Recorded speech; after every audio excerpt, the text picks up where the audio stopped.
And here we go.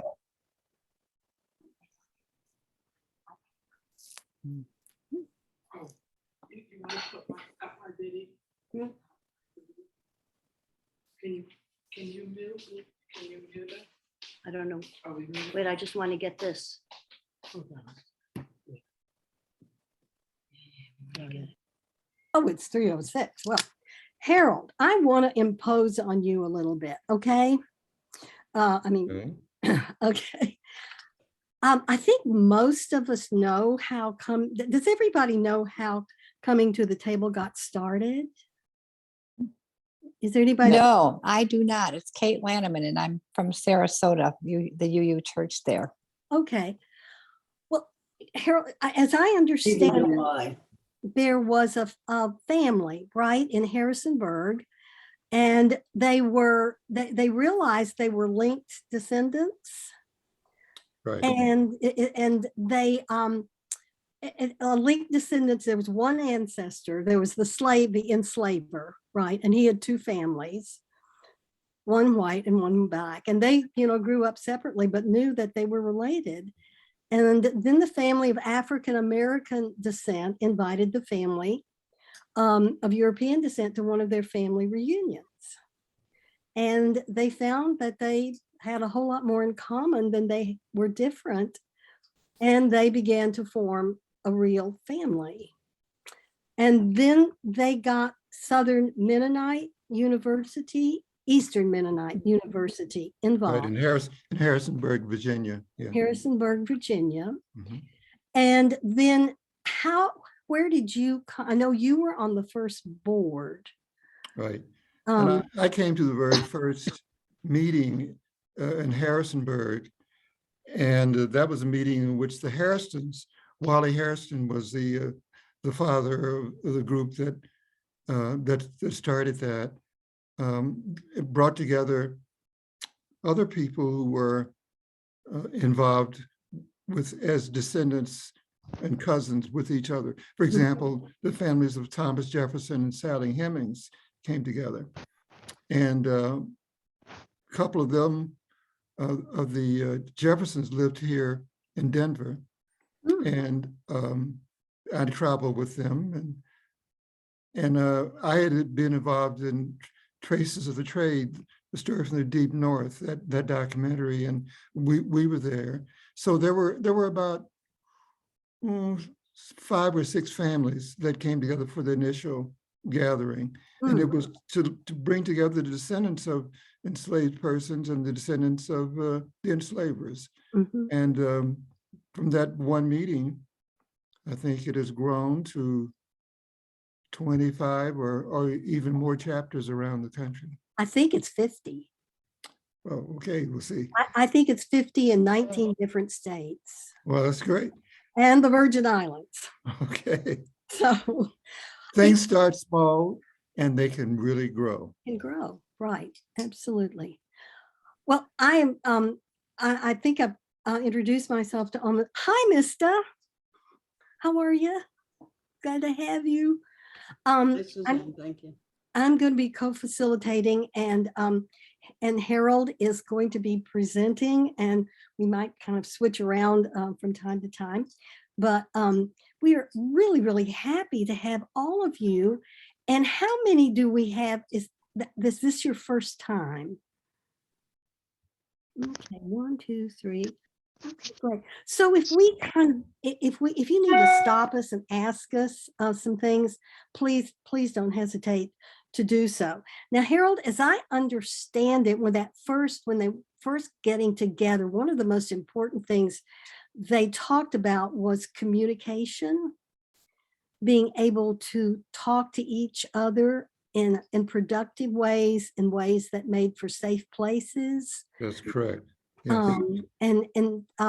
So they devised what they call guidelines or touchstones, and those are still very, very important in the organization. And usually we go over them, at least some of them, at each meeting. But I thought since Harold was here, I would ask him some questions about some touchstones. And they're all important. I think they really are important. And some of them are very simple, like listen deeply to people, and really just try to be present. And that's kind of hard in this day and age with so much going on. But that's where you start, isn't it? Just trying to listen very deeply to what people say. And you call them community agreements when we were talking. And the Right. community says we are going to talk to each other meaningfully and civilly, and that will lead to connection. And that will lead to trust. And those two things are pretty important as far as the healing process, I think. And so we try to honor those. I know one of the ones that I had some problems with is, making room for new ideas. That's one of the touchstones as we go through, because we will be presented with new ideas. And I think the thing that I really see that I have changed by just not saying, oh, that's ridiculous, we can't do that, was on the subject of reparations. 5 or 6 years ago, I did not see the need for reparations. I did not know the history. I did not know the economic impact of enslavement in this country. And now having that information has made a great deal of difference. I very much support reparations. And that's something that I kind of discarded, but it was in the back of my mind. At least it was in the back of the mind. And through coming to the table, I got the information that I needed. Another thing is that I think is really important in these groups, and that is we don't try to fix each other. Nobody can fix anybody but themselves. And this is hard for me because I've been around a long time and I know how to fix things. So I have to really watch myself when it comes to that. Suspending judgments, looking at my assumptions, those are all things that we continually do as we work in our groups. And Harold, you sent me something very interesting when it comes to assumptions. And it was a quote. The quote is, "We have been taught to put our energy into looking for the bad apples in the barrel instead of looking at the barrel." Right. And in race relations, the whole country really wants to find the bad apples. And we talk about policing, we talk about things like that. We look for the folk who are the outliers, but it's really the barrel that shapes how we interact with each other. And we don't pay attention to the systemic way of understanding things. Mm-hmm. Yeah. So that was very, very helpful for me. And I think, Susanna, can I ask a question right quick? sure. So, Mr. Harold, that phrase is so poetic when I hear it, because for so long I've always thought about, we talked about this a couple meetings ago, about the fish in the lake, or the fish that comes on sea. We always talk about the fish, but never talk about the ocean. And it becomes a systemic problem. It's not the individual, it's the system. So I'm so glad or proud to hear you say that, because we tend to look at the negative instead of trying to figure out what's the solution, because most of the time we understand what the negatives are. And I think at a point in the 21st century, we should be trying to figure out what are the solutions and who will be a part of those solutions. So that's just my little input, that I've really started to invest in this equality and inequality, and how can we help each other instead of trying to figure out how to fix one individual, how do we fix the system? Yeah, thanks, Calvin, because I think you pointed out a truth that we spend a lot of time looking for who we can blame for a problem. And that doesn't get us very far, because that keeps us stuck in a loop when you want to find who can I blame for this. So I think that's a very important concept. So we just did another thing. We made room for a new idea, and that's what we like to do in our meetings. So there are many more guidelines, but I think that I would really, really like to get on with the program and Harold's presentation. He's been most gracious with his time, and I don't even know where to begin to introduce you. Harold, you have such an interesting background with your Oklahoma roots and the race massacre there. And you're going to Oklahoma State, getting a degree in engineering, and then you computer was with IBM, right? Yes. Your computer career. And you ran a group of racial, it was a racial dialogue group for 23 years. That is quite an accomplishment. And you knew Dr. Vincent Harding. In fact, he mentored you and your wife, and now you are taking care of his library. Well, the books have all been dispersed to a university. So the library, we shut the library down after he died. Okay, but that must have been quite a task in itself. Yes. And you sing. Yes. You sing and you bake. Really, really important things. TMI. But the most important thing is this laboratory for societal healing. That's what really, really caught my eye. So I am going to see if you're tell us a little bit more about that, or whatever is on your heart and mind. Well, thank you, Suzanne. I'm just so pleased to be invited to be with everyone today. My longtime friend, Tom DeWolf, put me in contact with you and with Kate back in February. And over the time, I think we got to make a really good connection that I really treasure and value. Just a word about the Laboratory for Societal Senior Moment. What's the last word? Healing. Healing. Yeah, I'm sure that there are people in this audience who appreciate senior moments with things you know that all of a sudden just leave you. You know, you'll appreciate the moments that when you leave one room to go to the next room and you get to the door, you don't remember why you got there. So, you know, this does happen.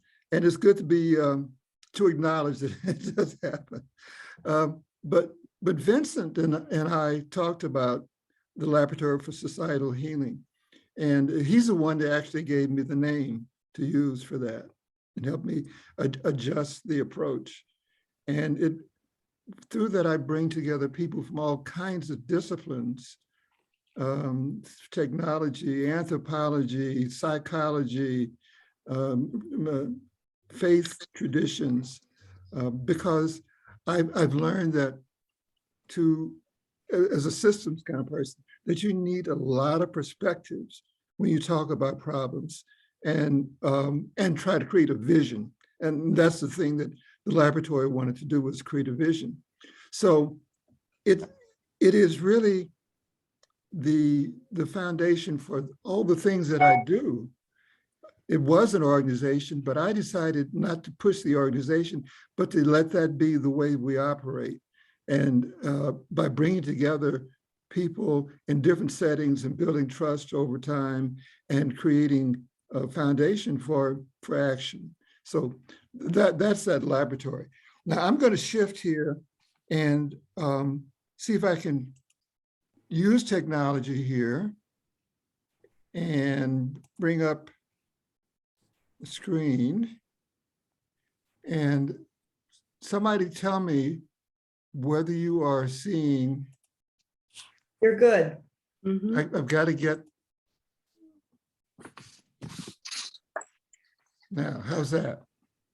Perfect. Mhm. Okay, good, good, good. I intend to review with you an evolution of human culture that got us to today and look at the emerging phase as a way to discover paths forward. First of all, we live in a racial swamp. And we know, of course, that race is an illusion. There is no biological foundation for the idea of different races, but it is such a powerful illusion and a real social construct. Racism is a feature of society where patterns of public policy, institutions, dominant ideologies, and popular representations serve to perpetuate social, political, and economic inequities between racial groups. And in the swamp, you're going to find all kinds of racial quicksand. There's the overt racism, and society thinks we've pretty much overcome race.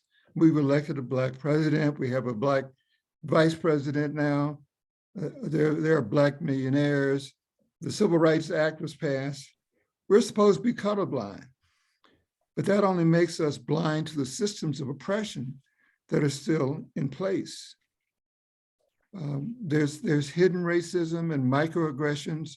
These are small, subtle, often unconscious, vague insults, casual dismissals, and nonverbal exchanges. There are cycles of victimization and oppression, cycles of domination in this soup. And the pillars that come out of this are truth-telling and storytelling. That is so important to getting to know each other and to understanding what reality is.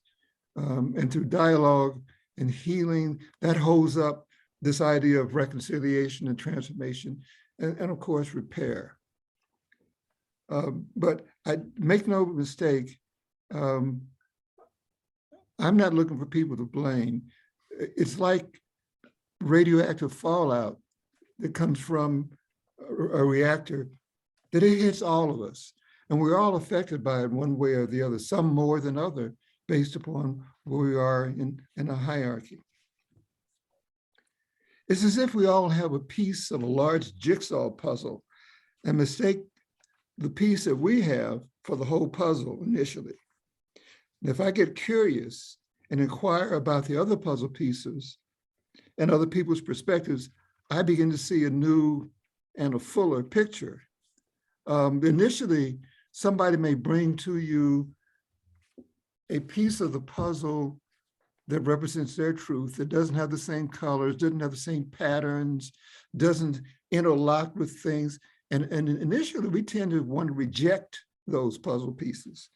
But as we begin to put our own pieces together and mature, when somebody brings something new to us, sometimes we'll say, well, I don't have a place for it now, but I'll put it off in the corner and maybe I can connect it later on. So it's as if we have a piece of a large puzzle, and our job now is to fill it in. Now, Kate, I'm going to, or one more thing about puzzles. Think how tough it must be to put a puzzle together if you have dyslexia. How hard would it be to put a racial puzzle together if you have racial dyslexia? And that's kind of where we are today. Kate, I'm going to ask you to pause the recording for a bit right now.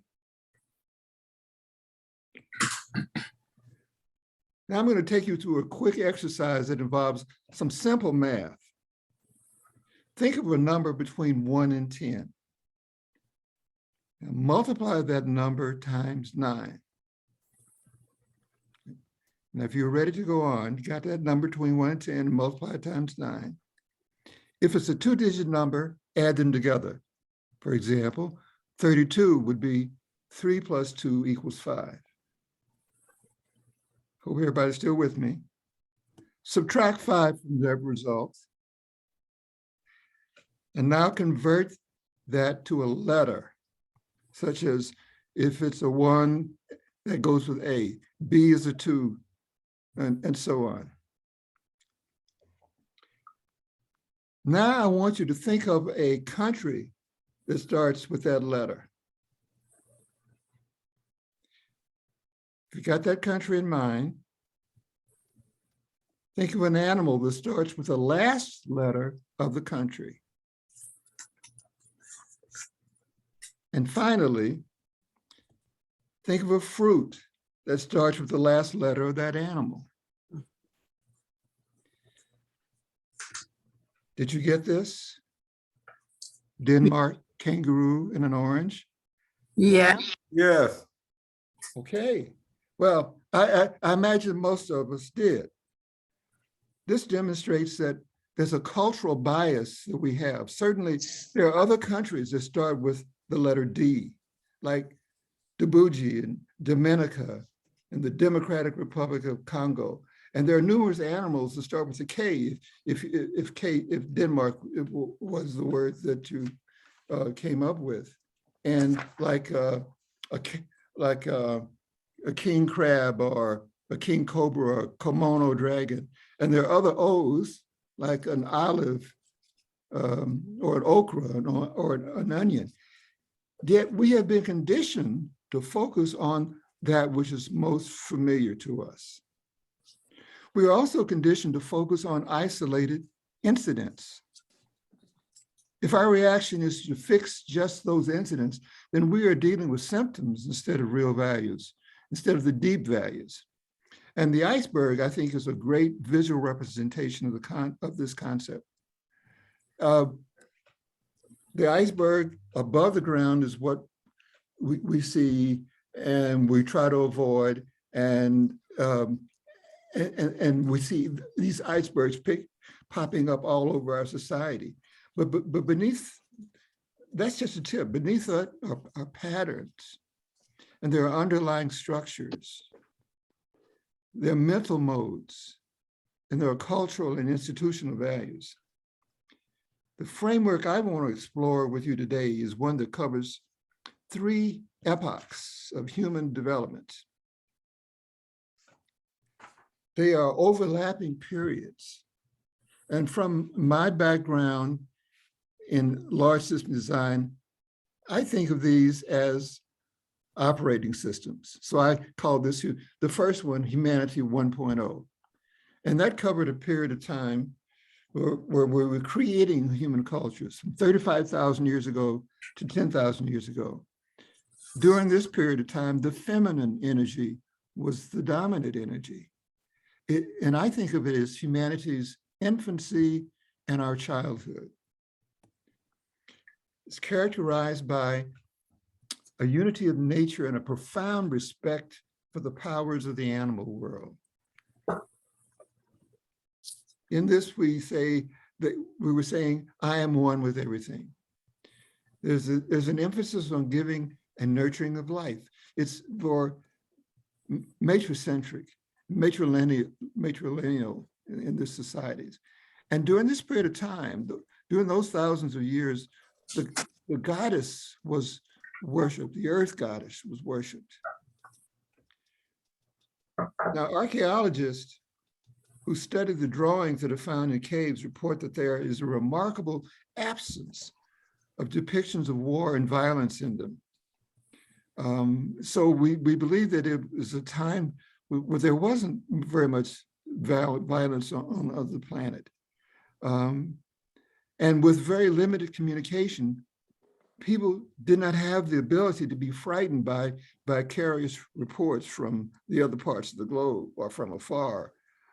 Everything was very, very local. Now, the next period goes from 10,000 years ago until today. And it's a time that I like to call humanity 2.0.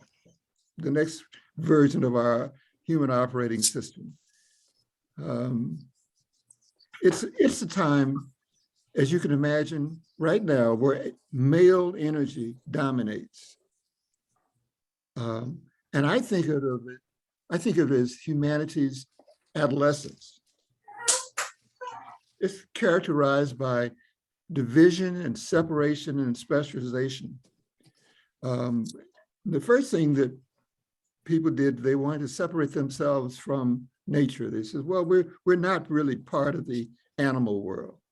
And we developed paradigms that we started studying parts and created the idea of category purity. And that category purity, it kind of equates to separation. And people began to get concerned about category pollution. You don't want to do things that mess up the category. And in the technology during these 10,000 years reflects that deep value. Newton and Descartes say that the universe is a machine. So we think of things as like machines.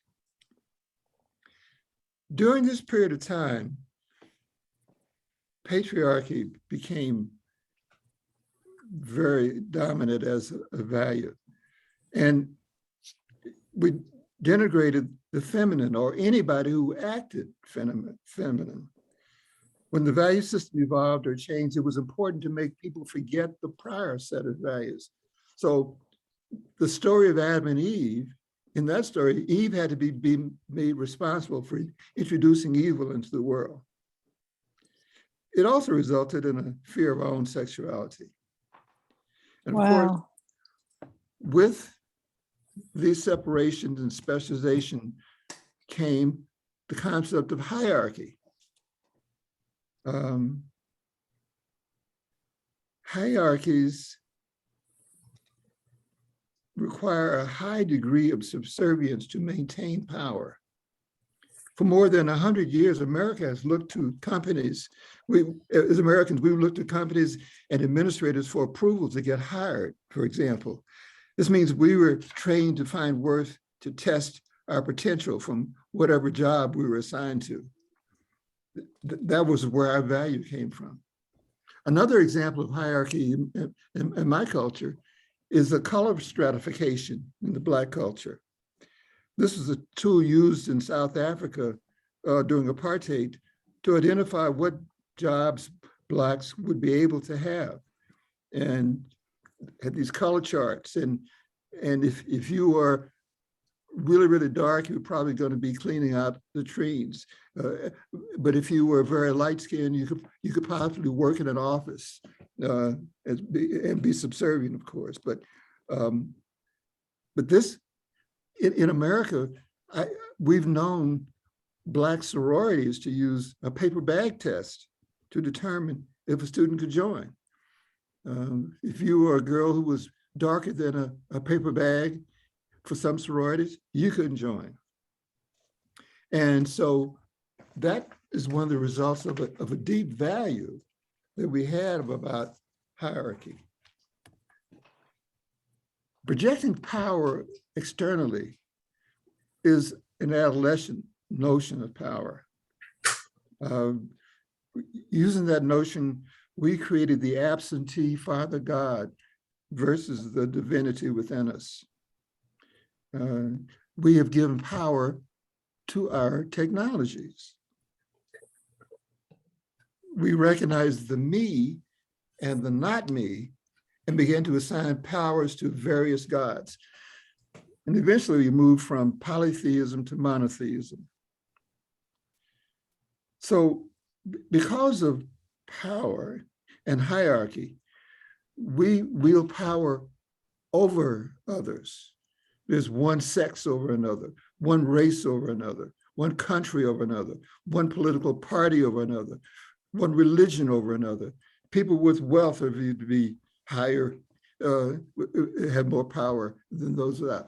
And as a deep value coming out of this epoch and out of this 2.0, that is assumed to be kind of normal.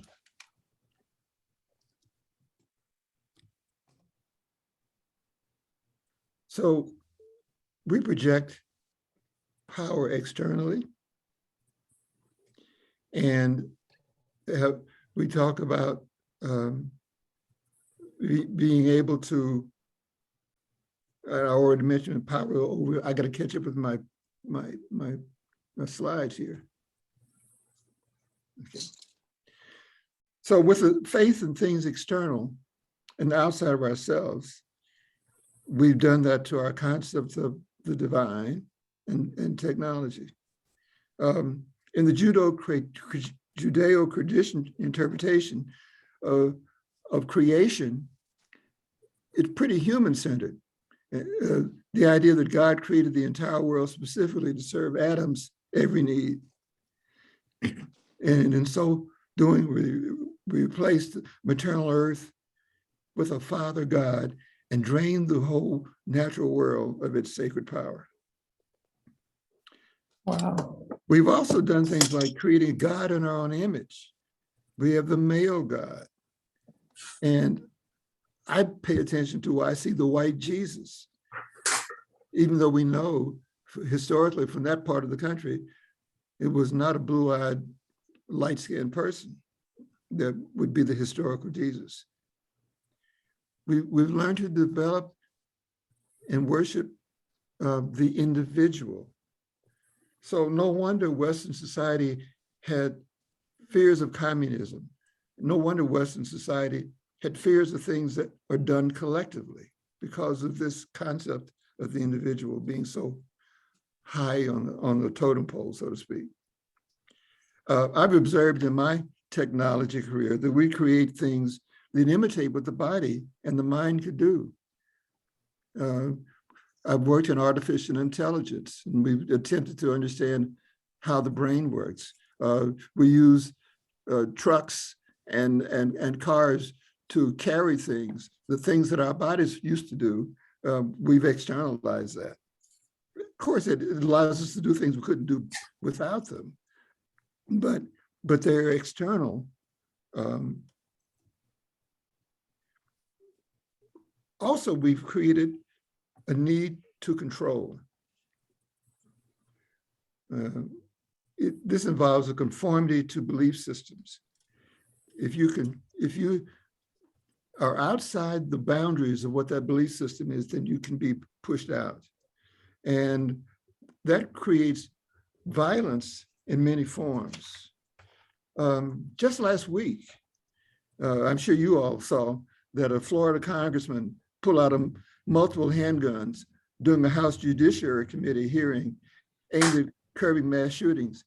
And he finally declared, I can do whatever I want with my guns. But this is the same attitude that has been the posture of white supremacy that is returning to its fundamentals. And those fundamentals are, I can do whatever I want to whoever I want, whenever I want. And we're beginning to see this belief coming back strong again because they've been given cover to, this has been latent, but now it's coming out.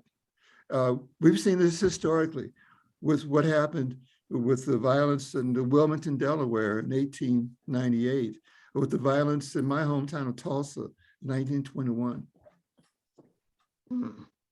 So someone once wrote, we're all different, but what divides us and separates us is the value we place on those differences. Right now, we're in the midst of a history that is so politically, socially, and religiously polarized that shootings or hate crimes are becoming commonplace events on our campuses, on our workplaces and communities, places of business, and even our places of worship.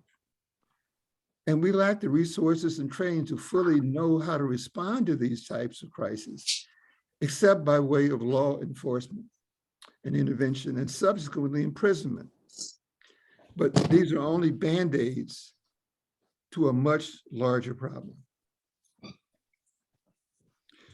And I think the other thing that is crucial to understand about the deep values that we have now is that It's a binary way of understanding and seeing. And by binary, that's expressed that there's a right way and there's a wrong way.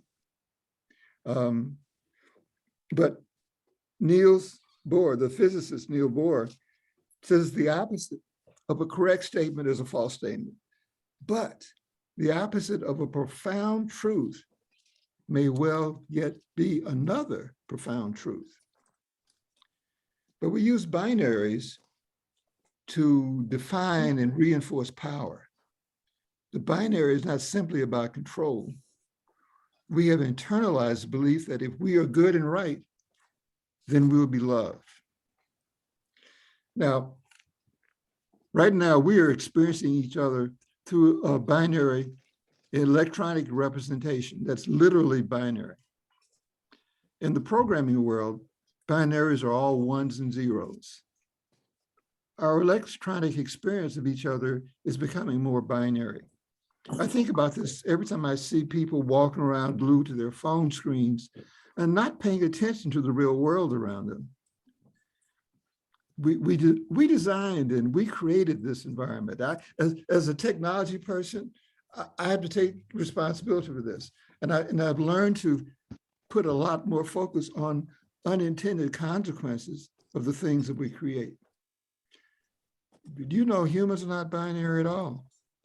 And we need to guard against the pull to turn ourselves over to the commercial binary and stay in touch with the analog versions of ourselves. In a binary and hierarchical world, the primary way to visualize change is to move up or down the hierarchy. And that's why I think so many of our white brothers and sisters have the fear that we, people of color, Black folks specifically, will do to them what they did to us. Because the way they've been taught to understand things is that somebody replaces them in a hierarchy. But that's not the way African and indigenous cultures work. So let me give you one more example of how systems based on separation and hierarchy work. What is not okay for the out group is okay for the in group. The criminal justice system has arrested people of color for marijuana use and possession of cocaine. And large numbers of my folk have been put in jail for this. And this helped fill the privatized prisons and make money for the white power structures and white communities where people got relocated to. It also shifted the political base away from the communities these Black and brown folk came from to the white communities. Michelle Alexander talks about this a lot in the book, The New Jim Crow. Yeah. It reduced the competition for jobs by creating a prison underclass. Then the system legalizes marijuana after Black folk and brown folk are in prison. And now the white folk can enjoy the drugs and make big money from it. And people of color are not in the financial position to take advantage of these new laws and be an integral part of that industry. So it's a good example of how systems are designed to replicate themselves and reinforce themselves.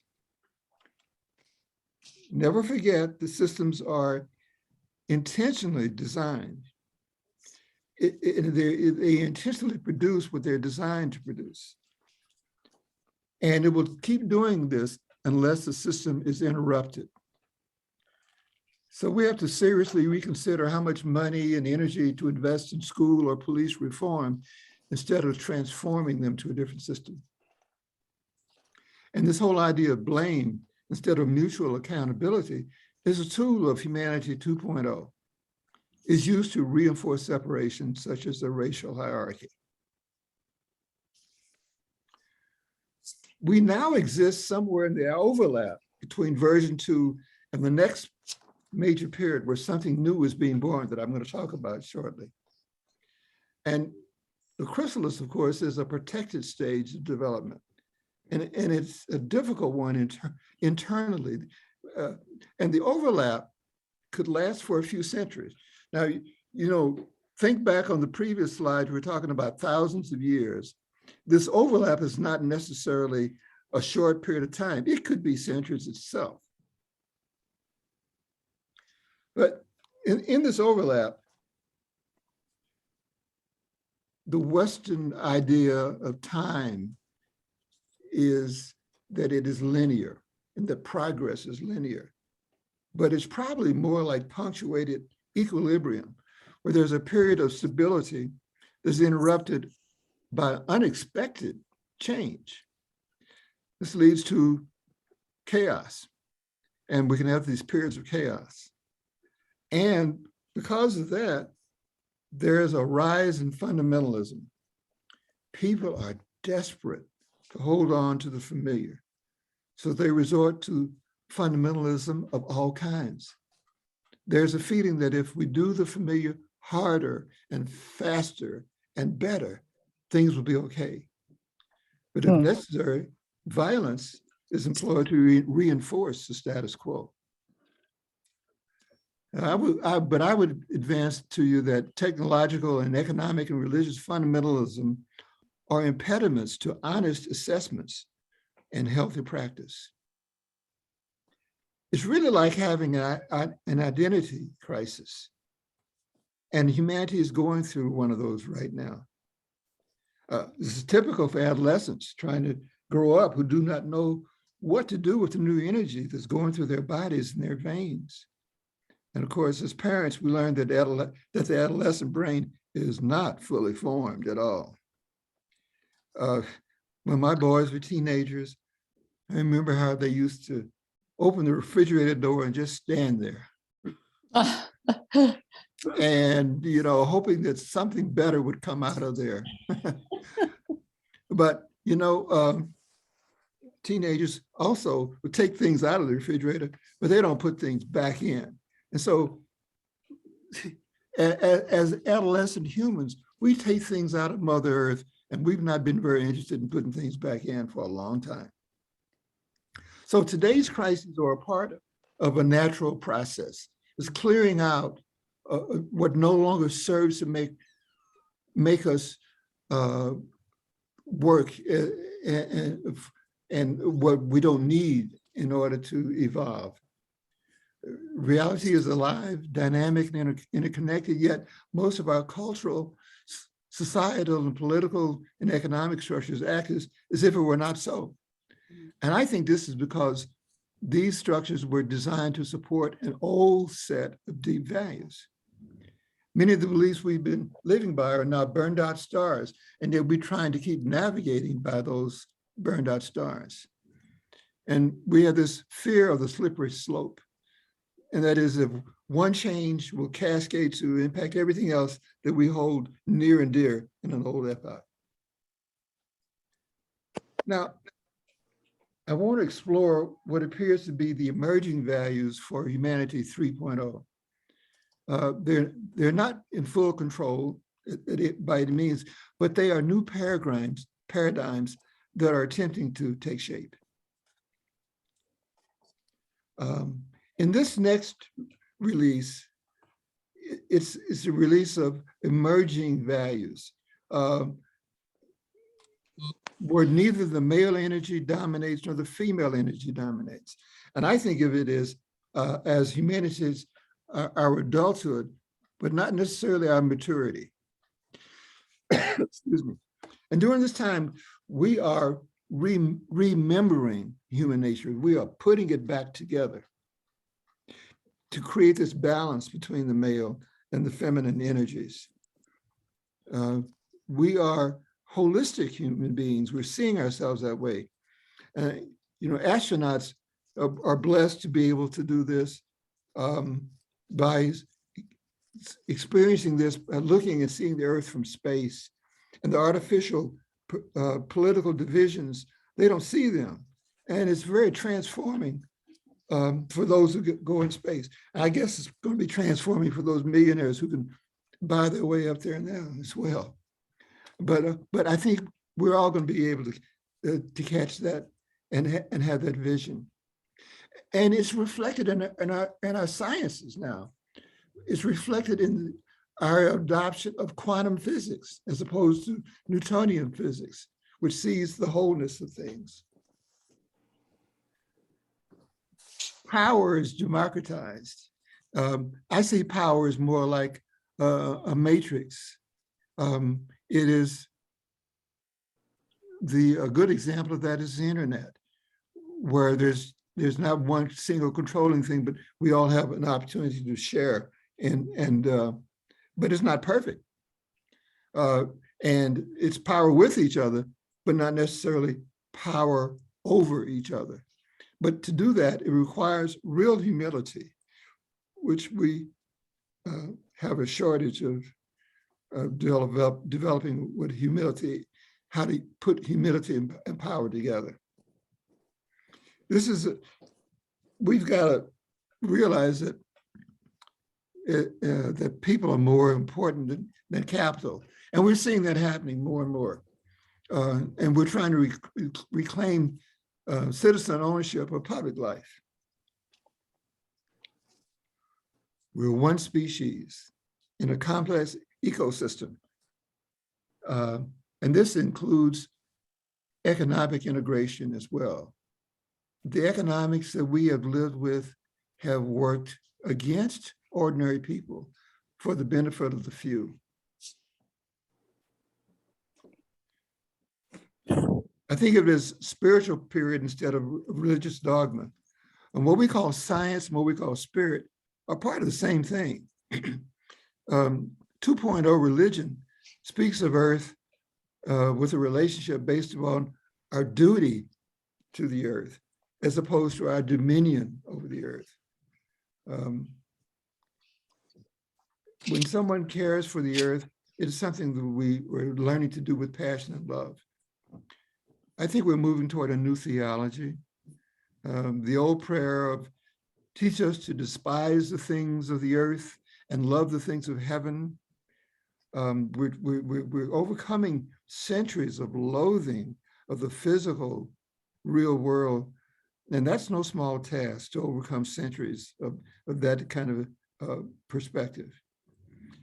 According to Naomi Klein, the millennia-old engine designed to proselytize and convert non-Christians is now preparing to direct its missionary zeal inward, challenging and changing foundational beliefs and about humanity's place in the world among the already faithful. So the model of leadership here resembles the nurturing mother than the strong patriarchal family. And then there are principles that come out of the indigenous worlds that I think are being more recognized and are taking shape. Take a look at a couple of them. The Ubuntu value system comes from South Africa. And it says that literally, I am a person through other people. Whatever happens to the individual happens to the whole group. And whatever happens to the whole group happens to the individual. Wow. The individual can only say, I am, because we are. And since we are, therefore I am.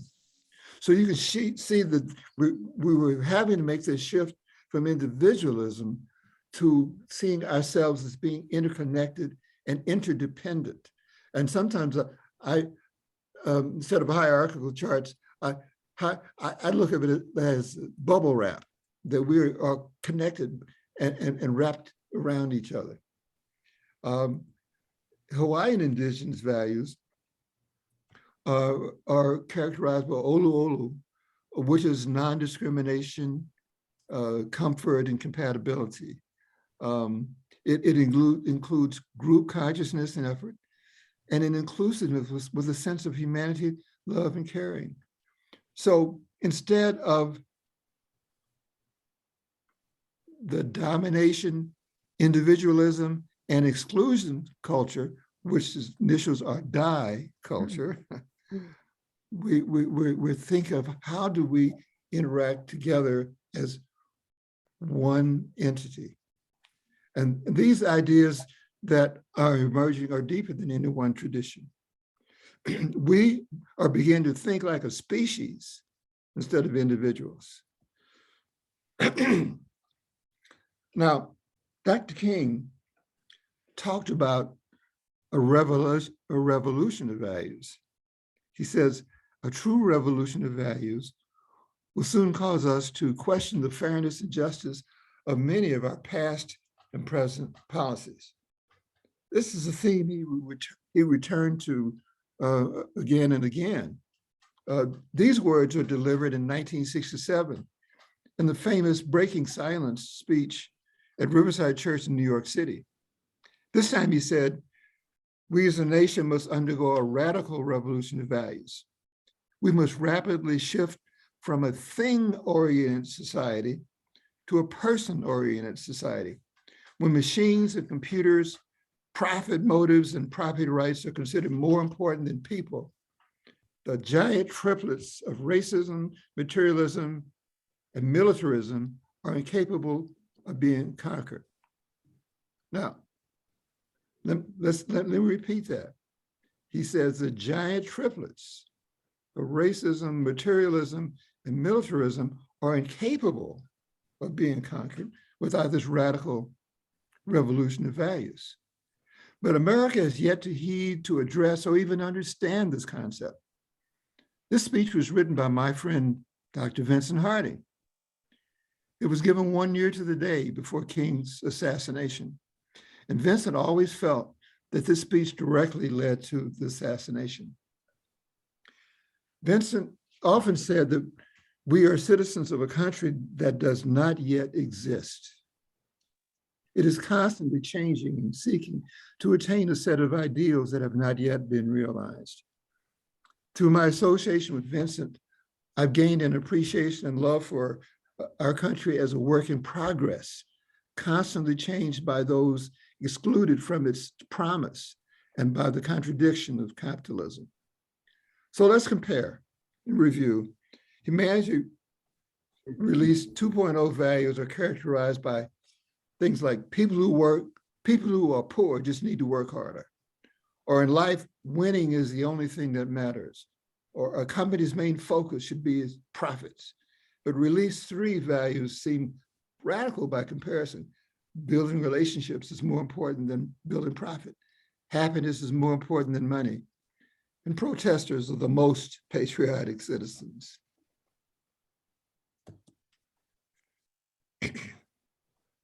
So we have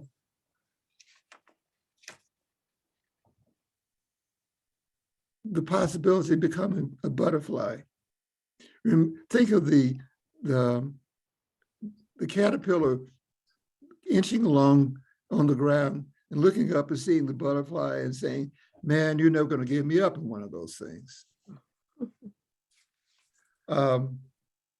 But all along, the caterpillar was intended to be up and transform.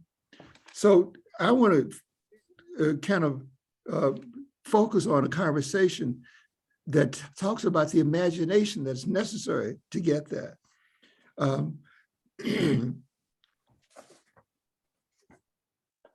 And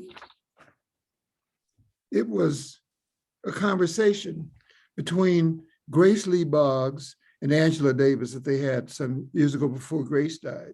And when they talked about it's time to reimagine everything, it's time to reimagine work and go away from labor. We have to reimagine work. They said, we can't talk about jobs anymore. We can't beg for jobs or hope for jobs. We have to recognize that jobs in the industrial period were actually a way to fragment our humanity. And we begin to depend on higher wages and consumer goods to compensate for our dehumanization. We have to create forms of work that create community and expand our humanity. We have to go beyond revolution, go beyond protest, and use imagination to figure out who we are. We're at the stage where people in charge of this government and the industry that we are running, industries we're running, are running around like chickens with their heads cut off. And it's up to us to imagine the alternatives and not just protest them and expect them to do better just because we protested. We have to provide alternatives. We can't think anymore that all we have to do is act. We have to do a lot of thinking. We have to do a lot of imagining. And they ended up saying, we have to grow our souls.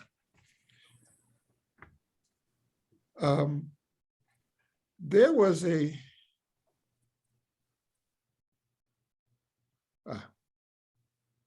this didn't show up. Did this show up before?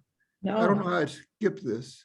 I didn't mean to skip this, but I want to focus on this one particular slide for now. And this is called the two-loop system change. I want to end with this. And it speaks to the rise of a system. It speaks to a system peaks and starts to decline. And so we're now in the decline of a system. At sometime near the peak of a system, you see a lot of alternatives develop. And these alternatives are down here below the emergent system. But the system itself, the dominant system is inclined to self-preservation. So it wants to crush these alternatives because they threaten its existence. The people who are pioneering in a different way start to get connected with each other as more and more arrive. They begin to rise to an alternative system. They begin to be the edge walkers, the pioneers of a different economy, a different energy, for example. So the debates about these things become pretty political. You really can't deny that something is going on. The dying systems are those that need hospice care. So how do you provide for those that are dying? When you're dealing with a failing education system, it's worth noting that there's a big gap between when the new curve has any robustness, it can offer many, many people an alternative, and the decline. There's a big gap there. And these things deliberately don't cross. There are different paradigms. There are different worlds. There are a lot of people who are going to get damaged, who are going to get hurt in the process. People who are staying in our dominant school system, trying to make sense, are being put on the margins even more and more. Look at what is happening to teachers. They can't tell truths anymore. And it's, so we have to begin to think about how do we hospice this new thing.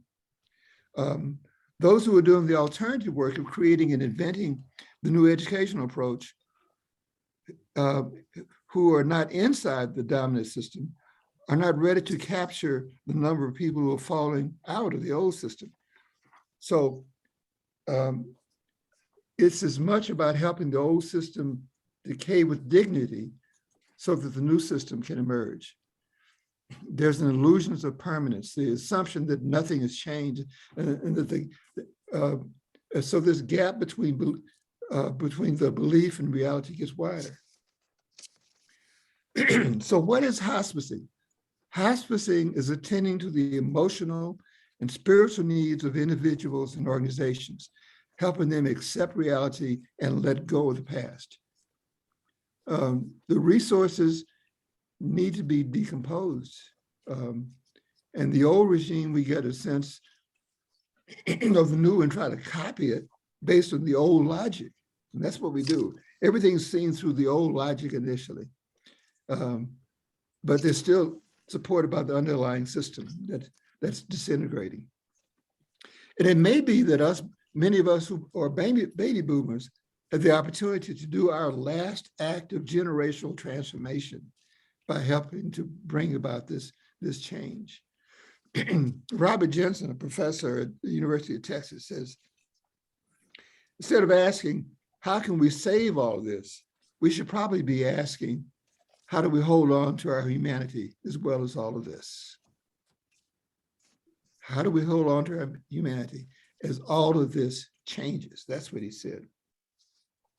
So we're back to the butterfly. I don't know how I skipped all this before. The butterfly has imaginal cells. They are cells, there are new cells that begin to communicate with one another, allowing new structures to emerge as the caterpillar collapses. There is no structural similarity at all between a caterpillar and a butterfly. We are at the stage where the people in charge of the government, and I said that before, okay, I jumped to that. As we come out of the goop and begin to have our imaginal cells create new structures, we can begin to imagine alternatives that we've never ever thought about before. We owe this to each other to grow our souls. And one of the ways that I would recommend that we do that, for you to think about, is to read a lot of science fiction. If you had told Frederick Douglass in 1850 that enslaved people would be freed in less than 2 decades, he would think you were on something. But it happened. And so in my world, the things that we see and work with at some point in time were just ideas, they were just dreams. But then when I have a dream, when I have a vision, when we create the vision, I think that the brain reorganizes itself to help us get there. You can't get there with the arms folded saying, I don't want this, I don't want this. But with a vision, our brains are tuned to help us to get there. And so there's an area of science fiction called Afrofuturism. And I would suggest that you begin to read some of those Afrofuturists, because people at the edges, people at the margins are the ones who can see more clearly alternatives than those who are steeped in what's been going on for thousands of years. So building models of what healing looks like is where we can encourage our young people to go today. They're going to protest, but some people have got to put the energy into creating the visions that we want to have. We owe that to each other, and that will help us get to the soul of racism. So I thank you for your attention. And now I'm going to get a drink of water and take my shoes off and relax for a minute. Oh. Thank you. Yes. Given my brain is exploding.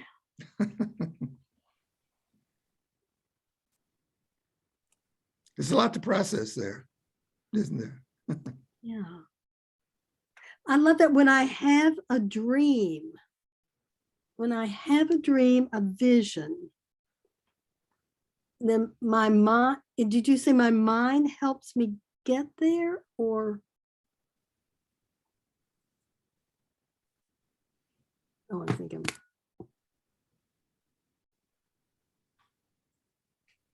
Harold, you're muted.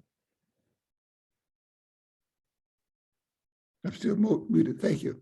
My experience with brain studies and artificial intelligence tells us that the brain helps reorganize reality when there's a clear vision that you want to get to. And that's a part of reaching a tipping point when cells begin to reorganize and feed each other, and things begin to happen in your life that way. And you know, there's a whole idea of collective consciousness that helps connect us to each other. We know, and I won't go into this right now, but that cells can communicate with each other from the body that have been separated from the body, and that consciousness can be non-local. We know that when a child is born, there are still many, many, many stem cells from that child in the mother's body. And, but they can communicate, the mother's body can communicate with the child, even though the child isn't around. And this is why I think that you could have a child going to college 600 miles away, and the mother will pick up the phone and say, "What's the matter? You've been on my mind." And it's because we have this collective consciousness that's able to communicate with each other. Now, we all know about radio waves, and we all know that we didn't create radio waves, but we take advantage of radio waves in order to communicate with each other. But it took us a while to figure out an instrument to tap into that. My feeling is that we will eventually learn how to tap into a collective consciousness that we have, that we share, and be able to make things happen in this 3.0 that we hope will emerge.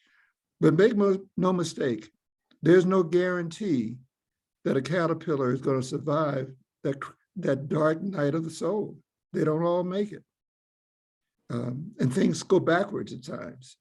So we have to keep adding on. We have to keep reaching out to others who want to be on this journey and walk with us for whatever brief period of time they can walk. We can walk together. So yes, thanks for that question.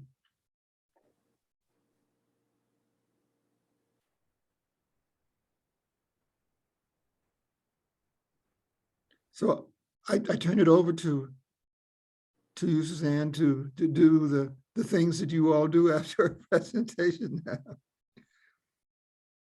Am I unmuted? You're good. You're good. Can you hear? Can you hear? Harold, you gave us some resources, and everybody will get a copy of these next week. Are there particular books that you think would be, I mean, they all look excellent. Are there any that you think are particularly we might understand? Well, let me see if I can bring up that list that I shared with you. Okay. Because I don't have a copy of it right in front of me.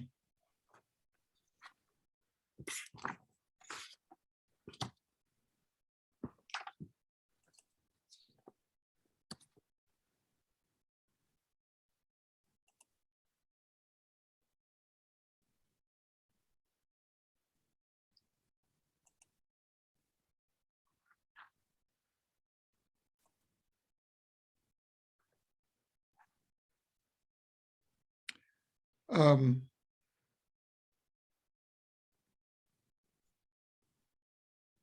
there's so many good ones here. I know that's what, They're that's what's so hard. Do you have some Afrofuturism on that list?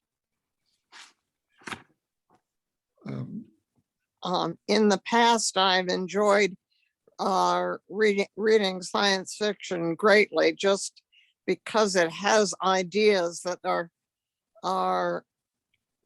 Yes. mind enlarging, soul enlarging.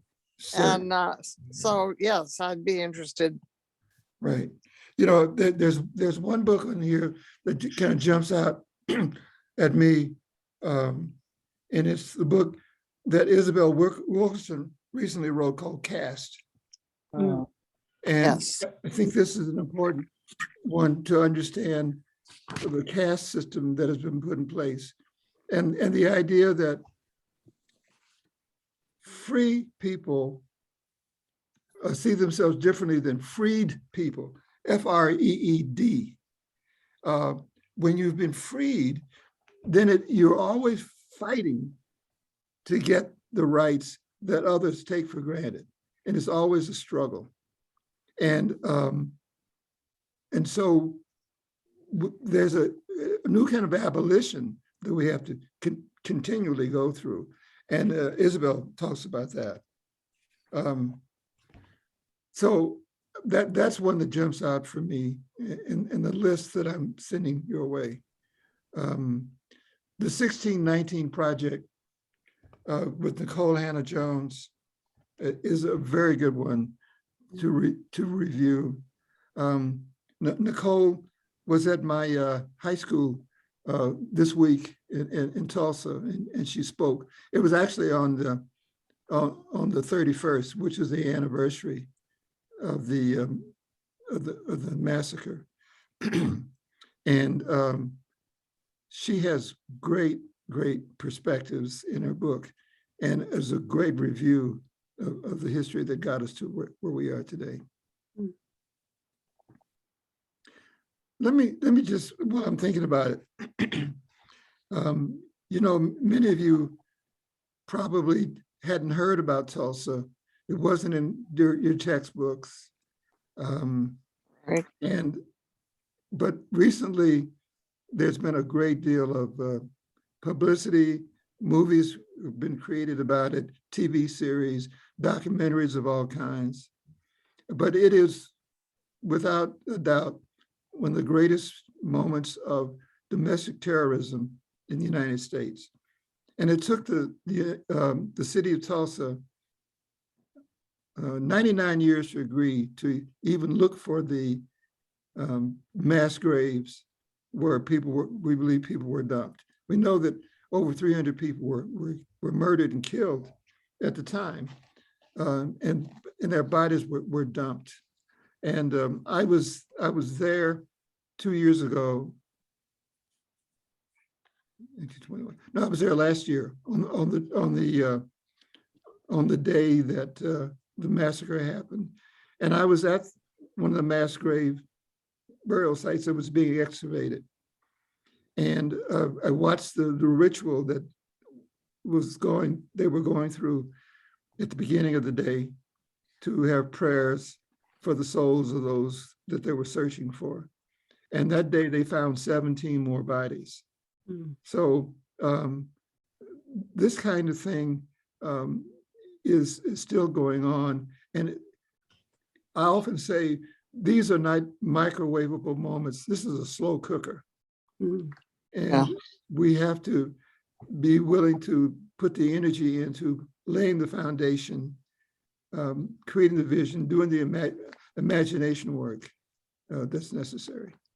And I'll tell you what, I will add to the list and put some of those Afrofuturism works in the list for you to have access to. I would just like to mention that we have the Remembrance Project. Am I mute? No, you're good. Okay. The Remembrance Project, the soil collection for people who were lynched, and it's the 18th. So you should have already seen some information about it. But if you would like to attend that, I think we're going to try to get a group going from coming to the table.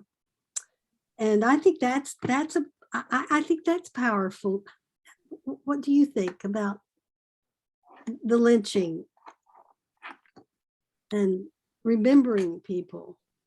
I think that's extremely important. It's almost like the souls of those persons are not at rest yet until we honor and remember them. And you know, I would say the souls of people who did those terrible things are not at rest either.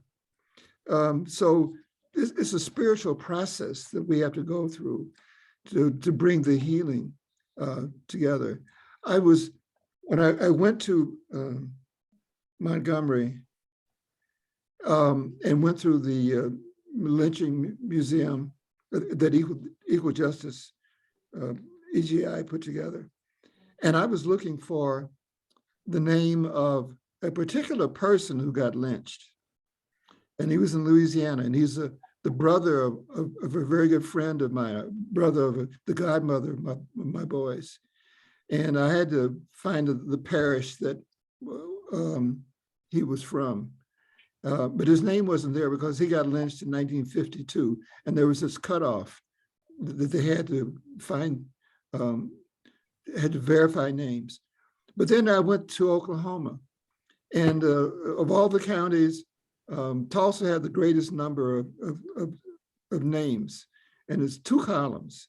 And when I looked at it, the thing that jumped out for me was that they all had the same date, May 31st, 1921. And that's when I realized that there were people who were not only shot and burned, but who got lynched that day in Tulsa as well.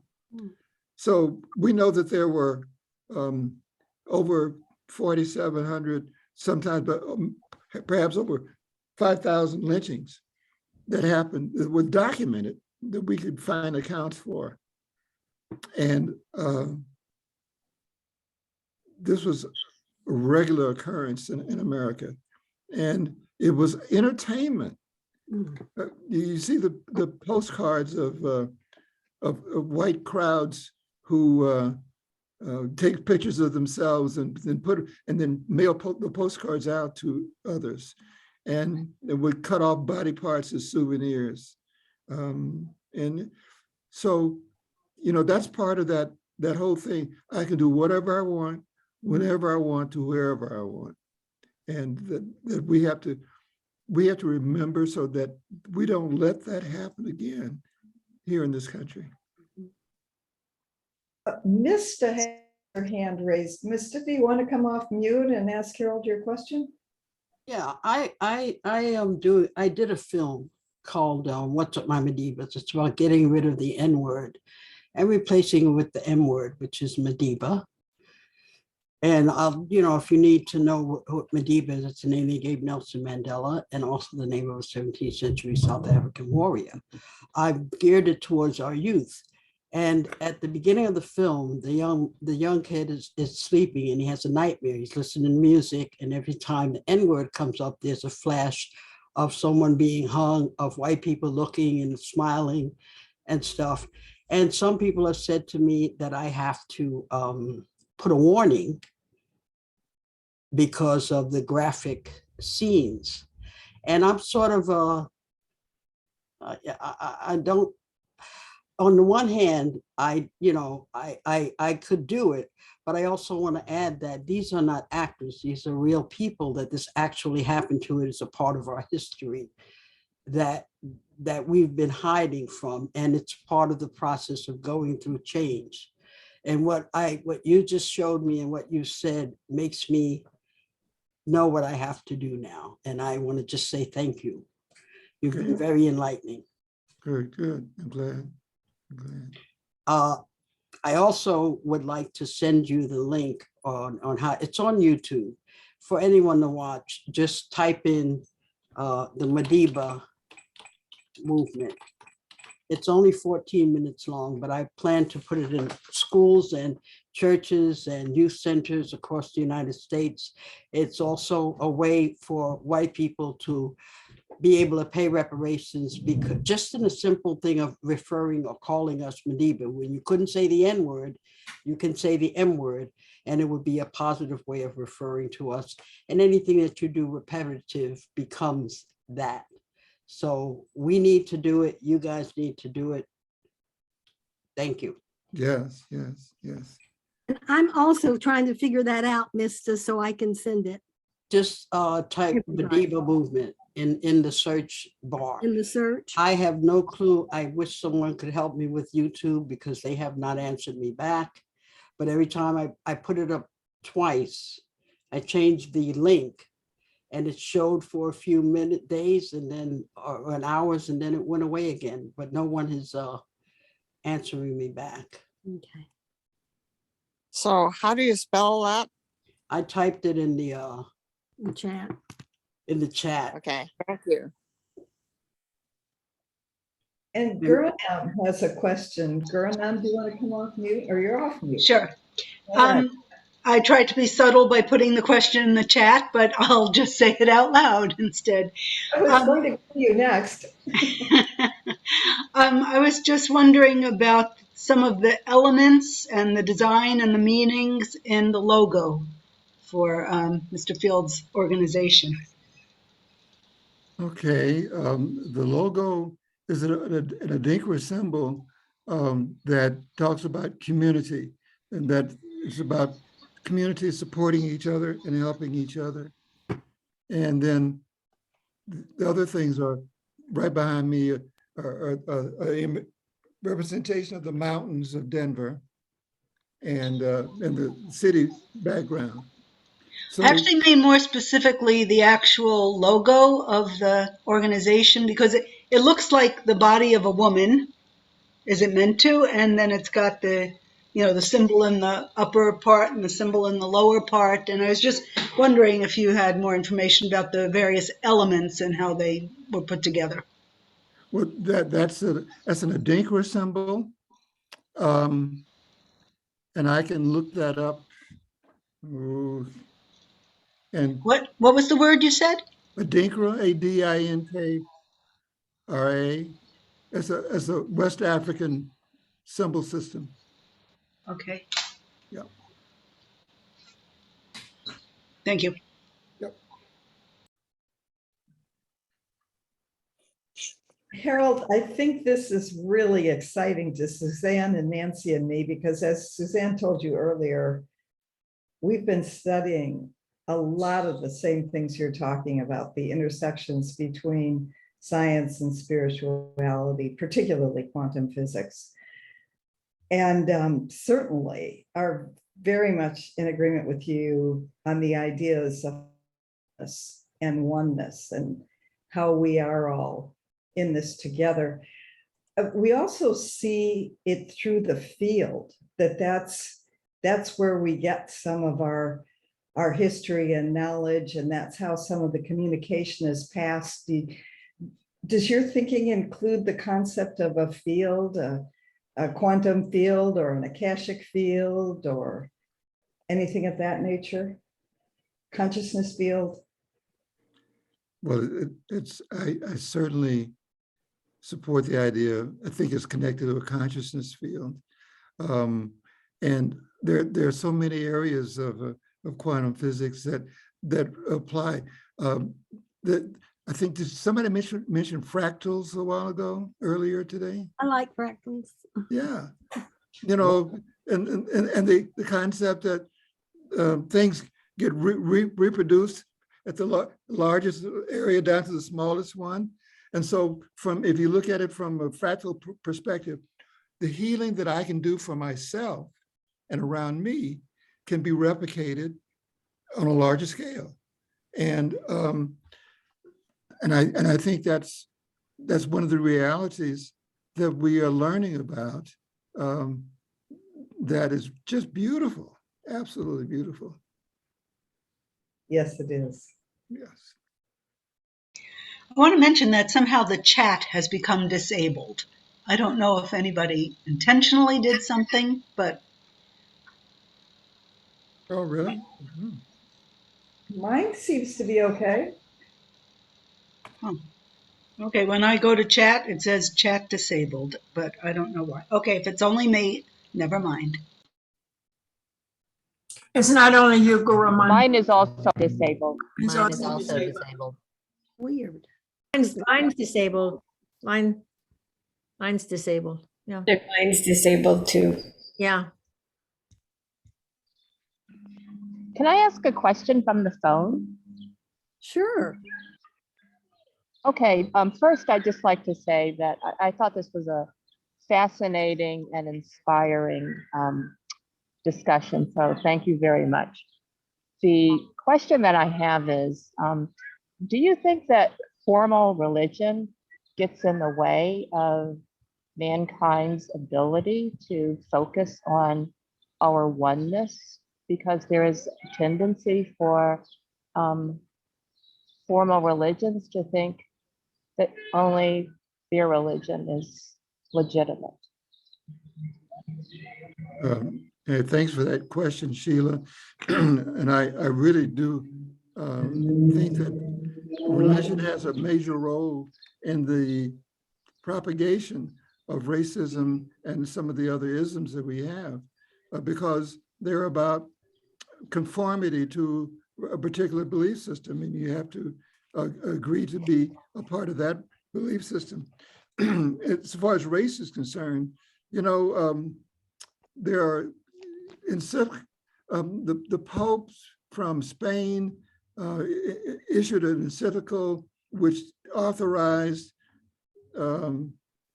putting people in slavery, and if they wouldn't agree, they would be killed or had the option to be killed or go into slavery. And so the church is given cover. When we were making Traces of the Trade, we were at Cape Coast Castle in Ghana and talked to the local historian there, who said that on top of that particular slave, on top of the dungeon, there was a church. And the first thing that was done to an enslaved person when they were brought into the dungeon was they were baptized and became a slave in the name of Jesus. And so many different denominations have had their sort of their come to Jesus moment about the role of the church in dividing up a continent and then taking people from that continent and bringing them to the Americas. So I do think that formal religion can put blinders on us because it requires obedience to a set of doctrines. And those doctrines are often viewed as being immutable and forever, not an evolutionary thing. Linda, I'll go to you in a moment. I just wanted to ask everybody whether the chat is working. I see 2 new posts, and I did find a setting to change. Is it working for everybody? Yes, it's fine now. Working. Thank you. Yeah. Well, thanks for pointing it out, Guranam. And Linda, would you like to come off mute and ask your question? Sure. Thank you all. I'm from the Coming to the Table Annapolis group, and I wanted to thank the South Florida group for opening this up to the national Coming to the Table membership. And Mr. Fields, really appreciate what you said, and just very enlightening and thought provoking. And one question is related to coming to the table. How do you feel coming to the table can get us to the 3.0? I think that coming to the table is part of the overlap that is bringing people together and creating a new awareness.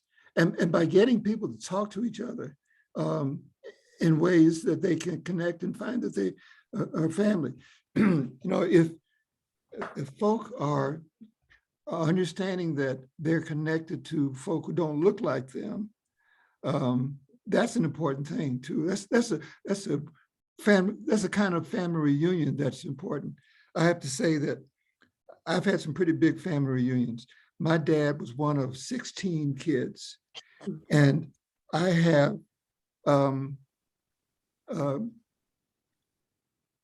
84 first cousins just on that side of the family. Wow. And when we've gotten together, there have been at least 700 of us at a time. So family reunions are important, and coming to the table helps create that possibility.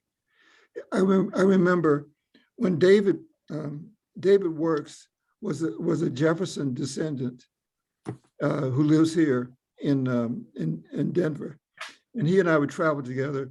And some years ago, his wife and daughter got killed at a church outside of Colorado Springs. And it was his Black cousins who came to comfort him and surround him with love. I mean, all his cousins did, but the Black cousins were part of that as well. And that was so wonderful. So Any effort, in my opinion, that gets us to begin to have trust with each other, to learn a common language, to be able to create some visions together, and to hear our stories. I don't know a thing about a person because I look at them, at their skin, until I begin to hear the stories. And once I hear the stories, I begin to say, oh, we've got something in common. Or I can understand why you may think a certain way because I understand your perspective now, and I can respect that. You may not have to agree with it, but that's your story, and that's important for that to happen. And in telling our stories with each other, it goes beyond being my story and your story to becoming our story. So helping to retell somebody's story with their permission is an important part of what I think coming to the table can do. Thank you. Yeah. Mista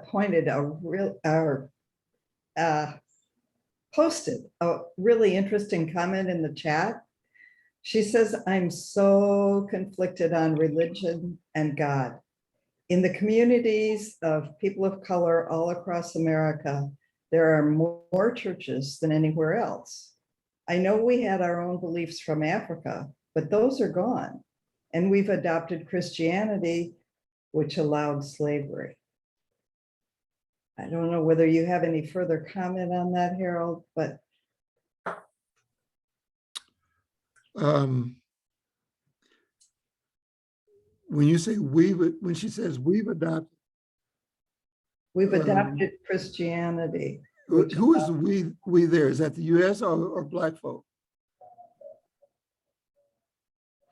Oh, Mystic, come off of mute and explain. Sorry, I'm sorry. People of color are so attached to God will fix everything, even during, I just don't understand how that happened. I probably would have been hung in a minute if I were there then, but I can't even say that. But it just seems to me that religion is not like, I don't know if you said it, but it seemed like it was, religion was a way of controlling the masses. And by showing us something or someone that was omnipotent, you couldn't see, didn't hear it, there was someplace you were going to go when you die, and you had to do all of these things to be good. In a way, I don't want to negate it, because it is a way that people find faith and they do good. But there is just, we need to get back to what we believed in also. And if that could be incorporated in churches, I would be so much happier than the Bible, which was written, and then they had an Old Testament, then they decided whatever they decided men did, and then made a New Testament. And for something that was so supposed to be so powerful and all-knowing, how do you just write a new book about it and then say, now this is the one that's all powerful? And I've always had questions about stuff like that. You know, from my experience, in singing the Negro spirituals and getting into that history, I found that our people were adapting what was being told to them and taught to them in order to connect to something that was familiar. And so, and to stay alive. And to stay alive. And so people like Moses were adopted as like ancestors. And the idea of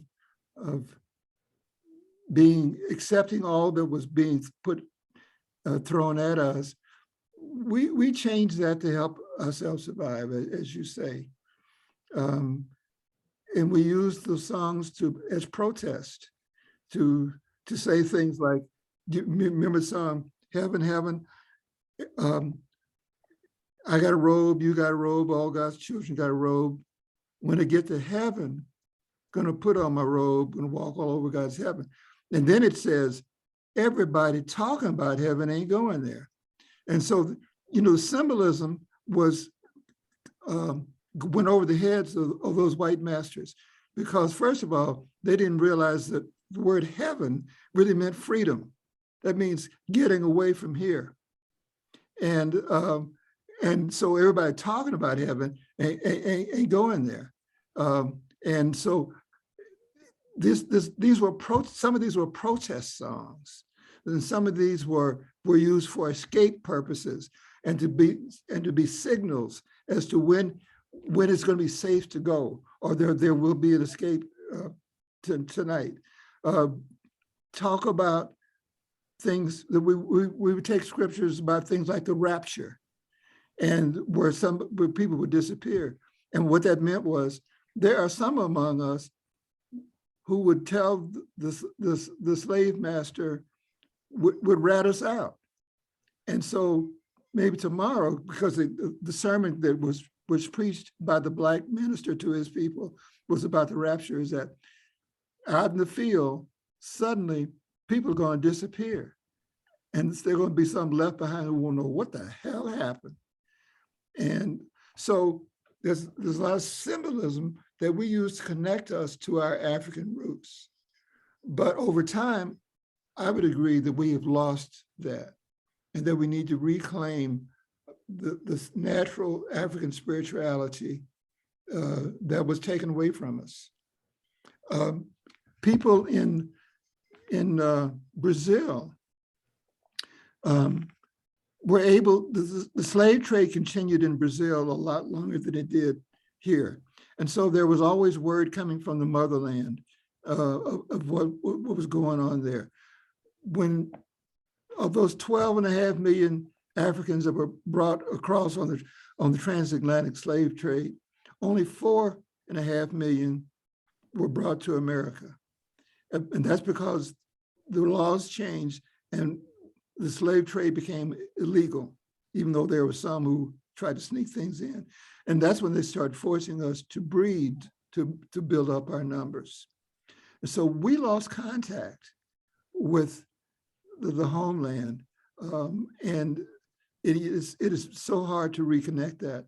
And that's one of the reasons why in my reparations work, I want to put energy and money into genealogy to help us find our roots and find out who we are, because it's a spiritual, it's physical, it's about the importance of the work that what our ancestors did.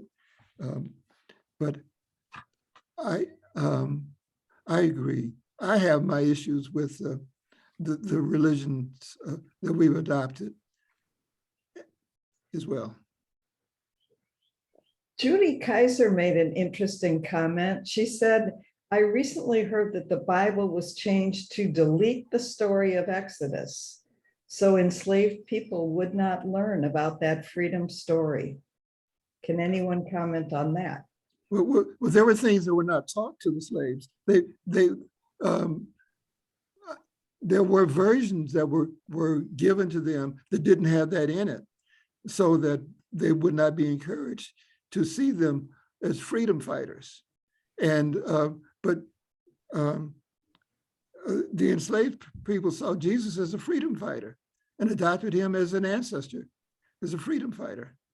But yes, there were things that were not told to us.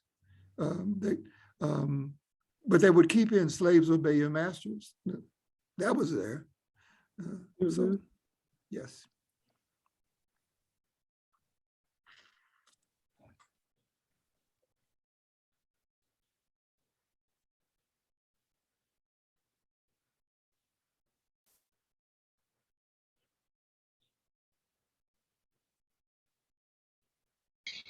I have another question, if I may. So I see the word reparations in your organization, but you didn't say anything about that in this talk. Is there anything you would like to say about that? Well, that's another whole 3 hours of conversation. Oh, yeah, 15 minutes. Yes. I think that when you look at the history, honestly, the country and the government is responsible for helping to repair, for doing the repair, the heavy lifting on the repair, and that reparations are due to people. And in this country, we have given reparations to other people, but we get our panties in a wad when it comes to talking about doing reparations for Black folk. But you know, their reparations were given for slavery. And they were given to slave owners in Washington, D.C. for the loss of their property. That's the only reparations for slavery that has been given. When I think about reparations and what we're trying to do in Denver with the Denver Black Reparations Council is to say that reparations is more than cutting a check. It's about repairing a community. It's really about repairing a broken relationship.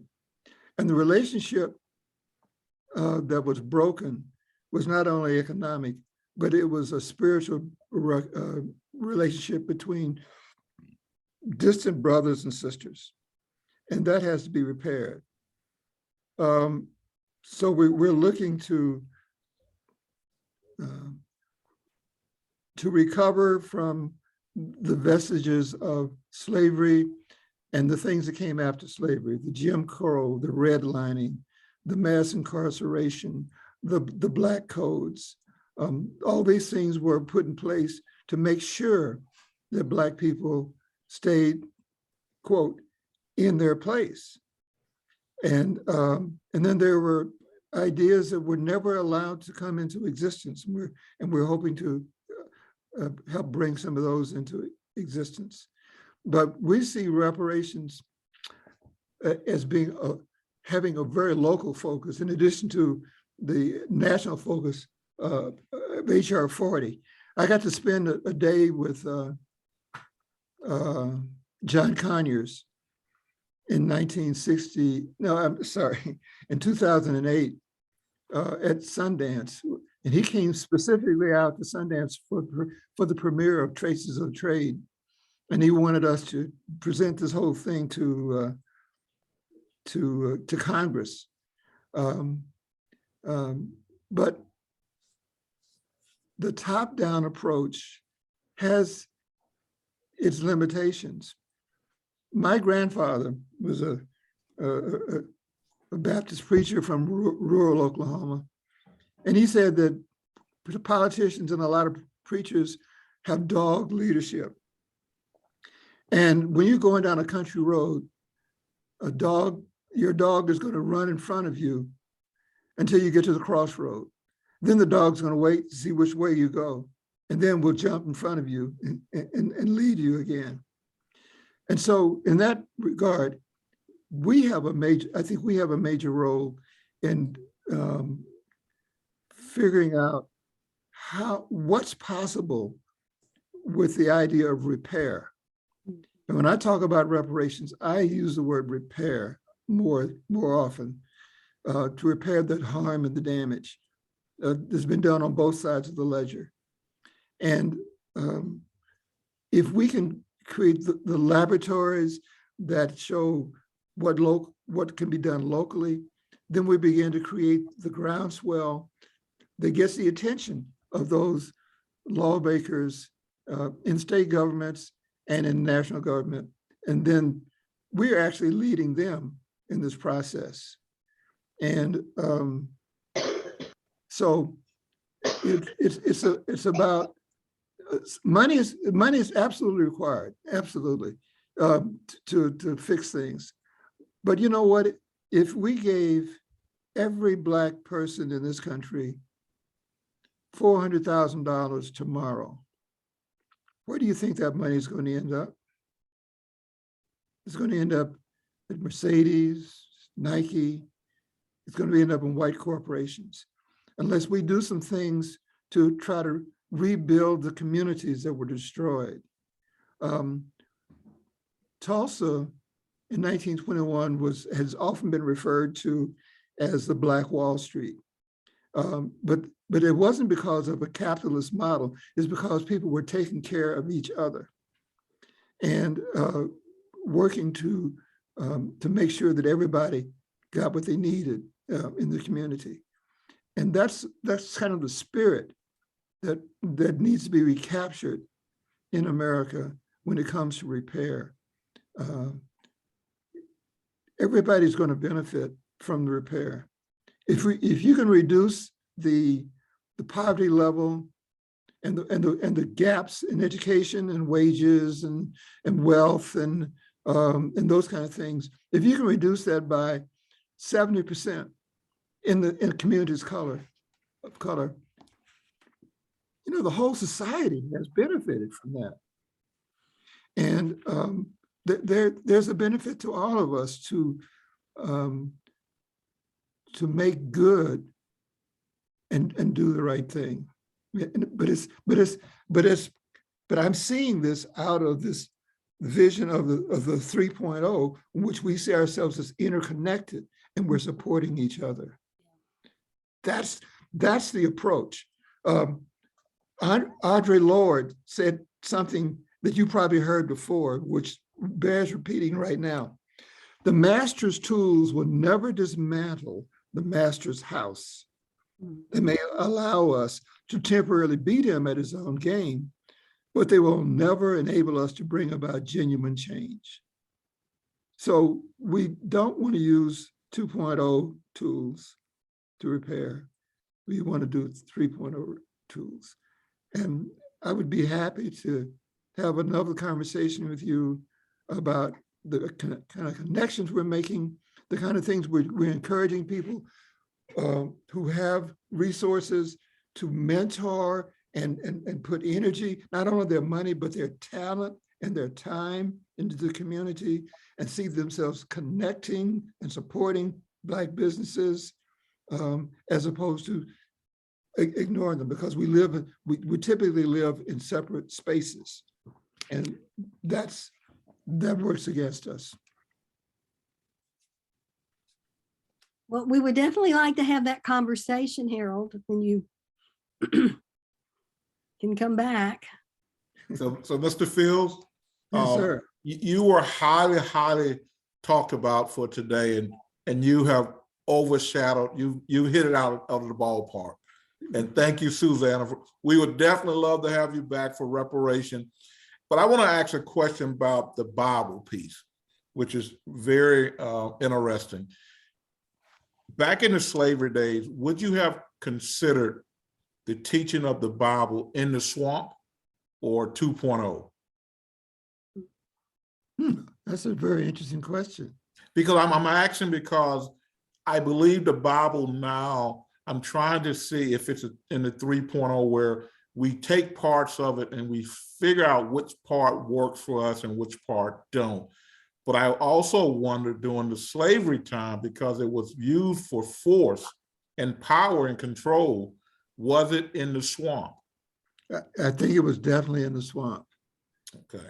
It was a tool, it was used as a tool of conquest.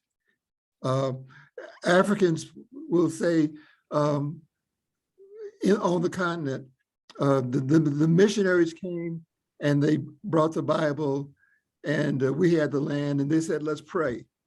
And when we woke up from the prayers, we had the Bible and they had the land. Mm-hmm. So it can definitely be used as a tool.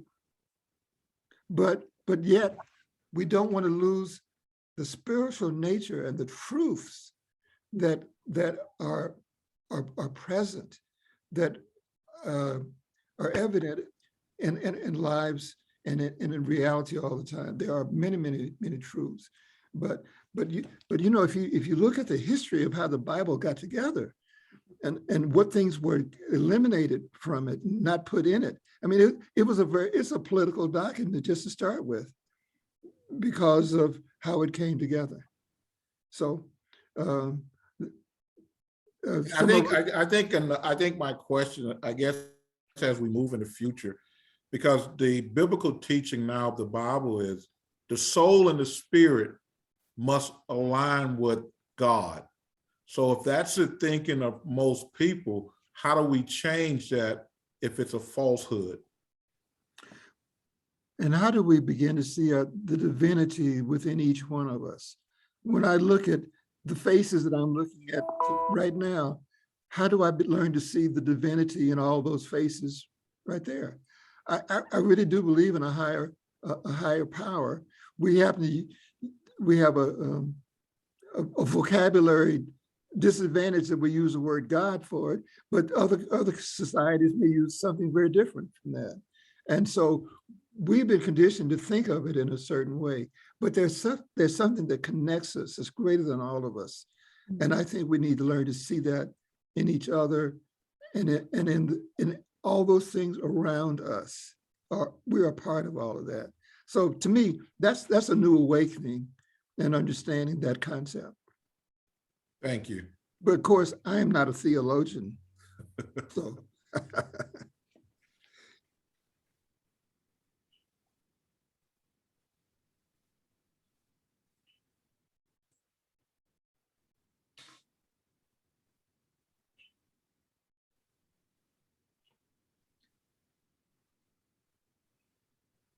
well, I want to thank you all for inviting me to be a part of this afternoon.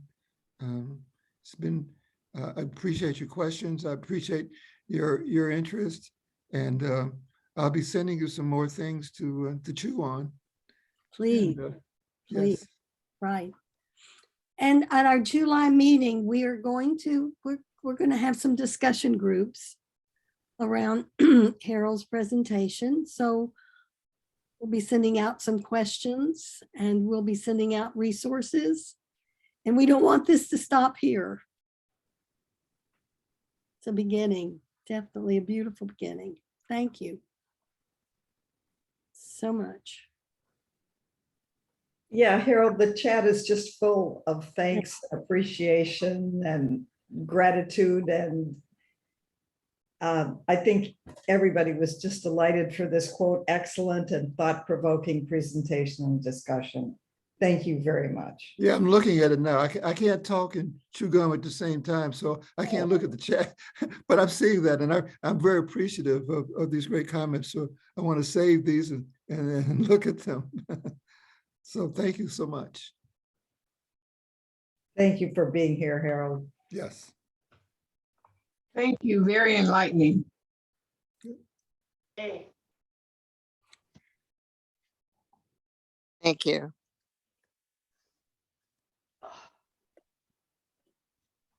Yeah. Yeah, you need to, we're gonna have to let you go. We have captured you. Thank you. Okay.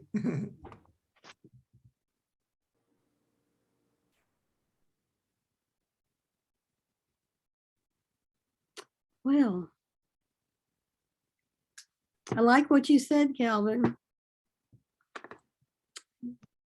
He Thank really, you. yeah, he really blew it out of the water. So much to think about. So much. Thank you for having us outliers. Oh, you are welcome anytime. Appreciate it. Thank you. Anytime, anytime. Hope you'll join us for our discussion next month. We'll see. Thank you. Bye-bye. Bye-bye.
Okay.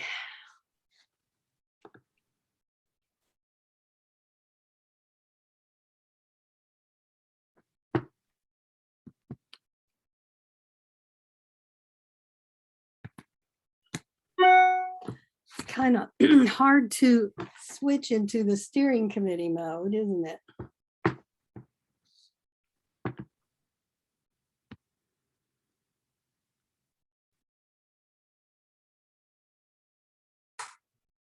Barbara, I'm so glad you were here. Thank you. I'm glad I was here. It was fascinating. Kate, is it possible for you to exit everyone except the steering committee? I'm sorry, say that again? Is it possible for you to exit everyone and except the steering committee? I could. I don't know whether anybody's staying because they wanted to hear the steering committee or Okay. I don't. Reggie, are you still with us? Yes. We're about to have our steering committee meeting. Okay. You're welcome. Yeah, I got on. Yeah, I got on it the last hour. You know, but I do have a very historical about my family, the Rhodes family. My great grandfather Henry Rhodes was one of the first Blacks to have a business in West Palm Beach, Florida. He also, I believe he lived on Palm Beach Island during the time where the Sticks, he wasn't probably in that part of the Sticks area because he owned his own home. So a lot of the African Americans that was working for the guy that had the mansion in West Palm, in Palm Beach Island. And but my great grandfather he was living in Jacksonville for a while, then he ended up moving to West Palm Beach. He was working, actually he got his start from the Ferguson family that had several funeral homes in West Palm Beach. And that's where my great grandfather got his start from. Then he was able to branch off and had one of the first African American funeral homes in Pleasant City, West Palm Beach.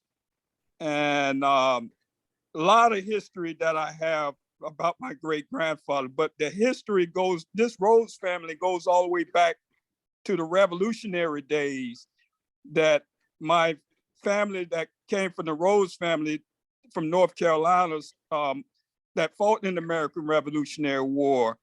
And some of those Rhodes family, very famous, that was senators from that Rhodes family. But the genealogy, I'm a member of the Florida Genealogy Society, and I did my DNA, Ancestry DNA, 23andMe DNA. That kind of helped me pick up some of these pieces that I needed to find that went back to North Carolina, where it all started. But the amazing thing that my great-great-grandfather Robert Rhodes, that was born in North Carolina, 1820, becoming one of the first African Americans to vote in Tallahassee, Florida in 1865. So that tells you something right there. He was one of the first. The thing about genealogy, it really can be rewarding. Yeah. Yes. We had a session on genealogy a month or two ago. Were you here for that? No, I'm just getting the start on it, but I have an amazing story that, hoping that the people from South Florida, West Palm Beach can hear more about, about my great grandfather. Great. We'd love to hear from you at a future meeting, but we have our steering committee meeting now, where we're going to start some of our plans for future meetings, but we'll sure keep that in mind. Yeah, Reggie, would you be interested in being a part of a coming to the table genealogy group? Oh, yes. Yeah, I've been working on genealogy for about 7 years now. I was able to trace the European side of the Rose family come from France, French, because Rose is a French name. And when the Rose end up in England, William the Conqueror became king of England, which he gave the Rose descendants a lot of land in Lancashire, Derbyshire. A lot of the land went to the Rose family. They became knights, dukes, MPs. That's where my European side of the family came from. And they end up in the colonies. Some ended up in Rhode Island. Some end up in Maryland. Some end up in North Carolina. I may be related to Cecil Rhodes that became the Rhodes Scholar, Cecil Rhodes. Right. I may be related to him because I found some DNA family members in Zimbabwe. Zimbabwe name came from Cecil, Rhodesia. That's what's from Cecil Rhodes' line of the family. So there's a lot of history that I'll find out already. So well, listen, we will be in touch. Okay, that'll work. That'll work. Okay, and thank you for coming. Thank you. All righty, take care. Take care. Bye-bye. Bye-bye. Hi, Reggie. Bye-bye. And someone here named T5610. What's that? No, I was talking to somebody else, Reggie. Okay, I'm just signing off. Take care. Yeah. Bye-bye.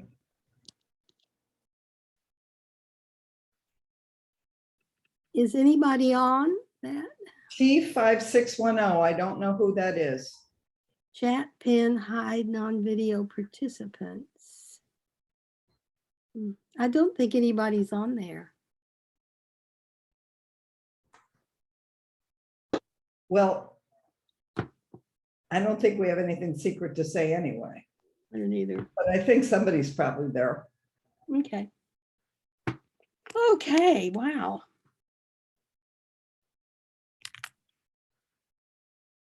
Sharon, what did you think of Harold?